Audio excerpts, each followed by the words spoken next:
ছোট ভাই ডেকে বলে, বড় ভাই আমি তো একই কথা আপনাকে বলতে চাচ্ছিলাম। এ কেমন মানুষের চেহারার দিকে তাকাইলাম, স্যার চেহারার দিকে তাকাইয়া আমারও পেটের ক্ষুধা নিবারণ হয়ে গেছে।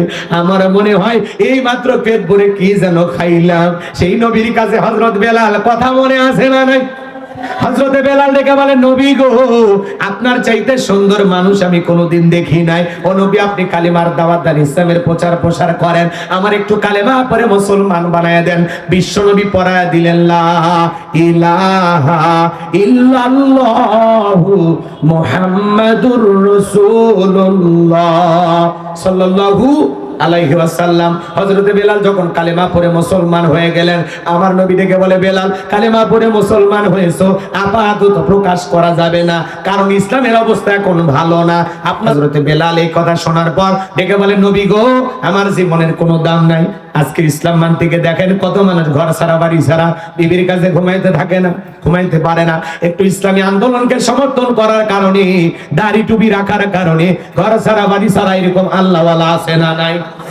ইমানের পরীক্ষা দিতেছে বাজান, সামনের দিকে যায়। হযরত বেলাল ডেকে বলে, নবী গো, আমার জীবনের কোনো দাম নাই। আমার মনে উমাইয়াকে একদিন বলেছিলাম, উদ্দুম্বা ছাগল পেশাব পায়খানা করে দেয়, ওই ঘরে থাকতে আমার বড় কষ্ট হয়। উমাইয়া ডেকে বলে, বেলাল রে, উদ্দুম্বা ছাগলের দাম আমার কাছে আছে, কিন্তু তোর মতো কালো হাসি বেলালের দাম আমার কাছে নাই। জোরে কর নাউজুবিল্লাহ।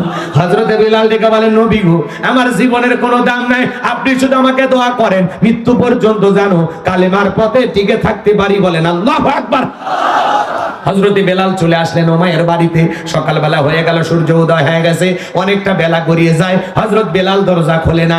অন্যান্য চাকর বাকর যারা আছে ওরা নালিশ নিয়ে চলে গেছে উমাইয়ার বাড়িতে, যা বলে এখন পর্যন্ত বেলাল দরজা খোলে নাই, উদ্দুম্বা ছাগলের পেশাব পায়খানা পরিষ্কার করে নাই, তাই নাকি? বলে হ্যাঁ। এইবার উমাইয়া এসে দরজা ডাক দেয়, এই বেলাল দরজা খোলো। হযরত বেলাল দরজা খোলে না, জোরে করে ধাক্কা মারে, বেলাল দরজা খোলে না। বাজান গো আমার, যখন এত জোরে ধাক্কা মেরেছে, যখন দরজাটা খুইলা গেছে, উমাইয়া তাকায়া দেখে যে রাত্রিতে হযরত বেলাল কালেমা পড়ে মুসলমান হয়েছে, ওই রাত্রিতে একটা উদ্দুম্বা ছাগলের কাছে কোনো পেশাব পায়খানা নাই। বলেন সুবহানাল্লাহ। এইবার উমাইয়া ডেকে বলে, চাকরের দল, বেলালের বিরুদ্ধে মিথ্যা অভিযোগ দাও। তোমরা যখন ঘুমাচ্ছিলে, বেলাল তখন ময়লা আবর্জনা পরিষ্কার করেছে, তাকায়া দেখো না, একটা উদ্দুম্বা ছাগলের কাছে কোনো পেশাব পায়খানা নাই, যাও নিজেদের কাজ করো। এই কথা বলে ওই চাকরদেরকে তাড়িয়ে এক পা দুপা করে হযরতে বেলালের কাছে চলে গেলেন। হযরতে বেলাল দেয়ালের সাথে পিঠটা লাগাইয়া মাথাটা নিচু করে জিকিরি করে কার? এইবার হযরতে বেলালের কাছে যায়া হালকা করে ধাক্কা মারছেন, যখন বেলালের জবান দিয়ে কালেমার আওয়াজ বের হয়েছে, তখন বলেন আল্লাহু আকবার। উমাইয়া ডেকে বলে, বেলাল রে, তোর জবান দিয়ে কি শুনলাম, তুমি কি কালেমা পড়ে মুসলমান হয়েছো? হযরতে বেলাল ডেকে বলে, মুসলমান হয় যারা মিথ্যা কথা বলতে পারে না তারা, ওয়াকুলু কাওলান সাদীদা। আল্লাহু আকবার। মুসলমানেরা সব সময় সত্যবাদী হবে, মুসলমান কোনোদিন মিথ্যাবাদী হতে পারে না। মিথ্যাবাদী আছে না নাই? সকালবেলা মিথ্যা কথা বলে নাস্তা করে, দুপুরে লাঞ্চ করে মিথ্যা বইলা, রাতে ডিনার করে মিথ্যা বইলা, ভরা পেটেও মিথ্যা, খালি পেটেও মিথ্যা, এত মিথ্যা ওনার গল্প বলতে পারে। ওদের মিথ্যা বলা দেখে শয়তান পর্যন্ত হাসে আর বলে আমিও এত খারাপ না। এরকম মিথ্যাবাদী আছে না নাই? মিথ্যা বলতে বলতে চেহারা বেঁকা হয়ে গেছে, এক ঠ্যাং কবরে ঢুকে গেছে, এরপরও মিথ্যা বলা ছাড়ে না। হাইব্রিড শয়তান, হাইব্রিড মানুষ যে এত মিথ্যা কথা বলে, ওদেরকে না দেখলে বোঝা যাইতো না। কি কন?